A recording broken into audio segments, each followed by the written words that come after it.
Once again, it is I, Melissa, here for another rousing edition of Don't Judge a Book by Its Cover, the Love Edition. Okay, so welcome back, everybody. It is kind of a gloomy Wednesday morning, but hey, we're here for it.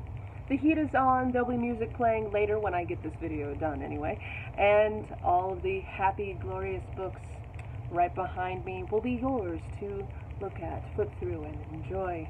So come on down. Because I'm so lonely. No. Come on down because I love talking about books so much. And with that vein of thought, so today is the Love Edition. So we're going to be talking a little bit about Valentine's Day and what we've got in store, in plan for everyone that is our loving customers. We love you so much. And let's begin, shall we? Yes. Just a side note, all of our romance novels, our paranormal romance novels as well, are going to be 50% off from here till February 14th. So if you've got someone that needs a little vampire, needs a little loving in their lives, now is the time to come down, because now is when you get these books real cheap. It's good stuff. Anyway, moving on. Also, with that in mind, we have vintage Harlequin romance novels. This is this good stuff from the 50s, the 60s, and the 70s, and the 80s. Oh, my giddy little heart. It is hilarious.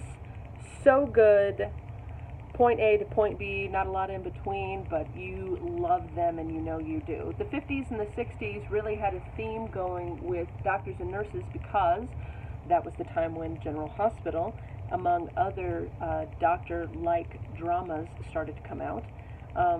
So Harlequin went on a vein of that. And then in the 70s, when the best-selling novel The Thornbirds by Colleen McCullough came out, that was set in Australia, there was a huge influx of themed Harlequin romance novels that took place in the Australian outback. Love it when they theme things. Anyway, moving on. So, with that in mind, we definitely suggest that y'all come down, check them out. The vintage books are only going to be available for $1, so definitely scoop them up while you can. They look very pretty on a mantle. That's why I know. Alright, anyway, moving on. So, for those romance people out there that kind of don't know what to get your nerd in your life, may I suggest the Harry Potter and the Sorcerer's Stone pop-up book. Oh, my poor child heart went into giddy hysterics yesterday when we got this in. David handed it over and I immediately sat down, flipped the pages, and started playing with each individual tab. I didn't break anything, I promise. So, but it's really hard not to go through these things and pull everything because it's Harry Potter. You know? There's no words, but you know the story. You know it so well. And this is really perfect for you to tell your children. There they are on Privet Drive. You know how it goes. And wait for it, wait for it. Illuminate. Illuminate. And wait for it. See the cat? She turns into oh my god! And she turns back into a cat! She's so pretty. Stop it, Morton. Stop. Alright. So there's just one. You know in your heart of hearts that if you've got a nerd in your life, they're loving Harry Potter, this is the stuff to get. Seriously. Moving on. So, the next that we have is Star Wars. Yes. The Phantom of Menace Shakespeare edition. This is, there's Queen Amidala in all her regal, one lipsticked glory. Now, a guy named Ian Dosher came up with the idea for all of these Star Wars movies to be written down into Shakespearean form. 3PO, 3PO, wherefore art thou, 3PO? Right. So, this is definitely something that you need in your life. If you have a nerd in your life that is totally crazy for Star Wars, and I love these so much. They're hilarious, and they're a lot of fun when you get a group of people together who are true nerds, and they really like to play Shakespeare. So, moving on. The next thing that we're going to do is, of course, blind date with the books. Now, blind date with the books is something that we've been doing for the last 4 years, boys and girls. 4 years. They're so good.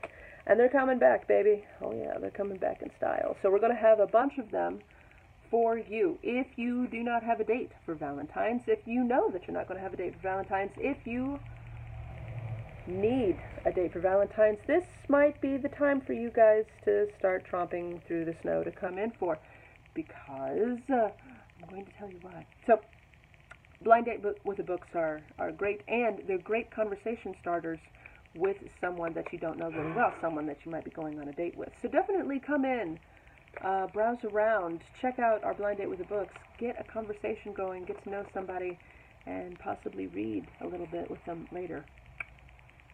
It's good. You should do it. It's fun. Anyway, moving on.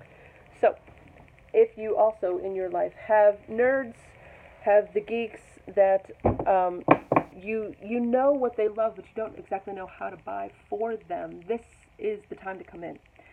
Because we have, not only do we have fantasy and horror, but we have science fiction. Our science fiction room upstairs is just about done.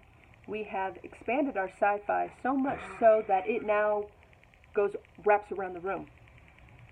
Dark fantasy is still located in there, and the hardbacks of fantasy are still in that room, but let me tell you what, right now we have 12 bookcases just of science fiction. It gets a little overwhelming. That's why you come to me. Because I am writing down a list, a couple of different lists for different types of science fiction. You know as well as I do that science fiction is wide and varied, and it can get kind of crazy and overwhelming, so I give you suggestions so you don't get overwhelmed and lost. So let's begin. If you have somebody who likes science fiction but also likes comedy in their sci-fi, may I recommend Harry Harrison? This one is Bill the Galactic Hero on the Planet of Tasteless Pleasure. There's a whole series upstairs of Bill the Galactic Hero, and they are hysterically funny, and I recommend them to anybody. Definitely get on that, as well as, Douglas Adams' Hitchhiker's Guide to the Galaxy, and any of the books in that series. There's supposed to be 3, there's actually 5, but it's called the trilogy with 2 extra. So there it is. Definitely Douglas Adams. If you love good, funny, English wit science fiction. There's that one. So there you go. There is a slew of action-adventure science fiction, like Aliens, Predator, that type of thing. There are a bunch of books upstairs like those. There's also The Grunt Life by Weston Ochebe. Now, Ochise, I'm sorry, S's. They escaped me. This is a task force drama novel. This is actually really, really cool because it's an action-adventure, grunts, Marines that go into different planets, that type of thing. Kind of like Aliens, which is one of my favorite sci-fi movies of all time. Yes, so cool.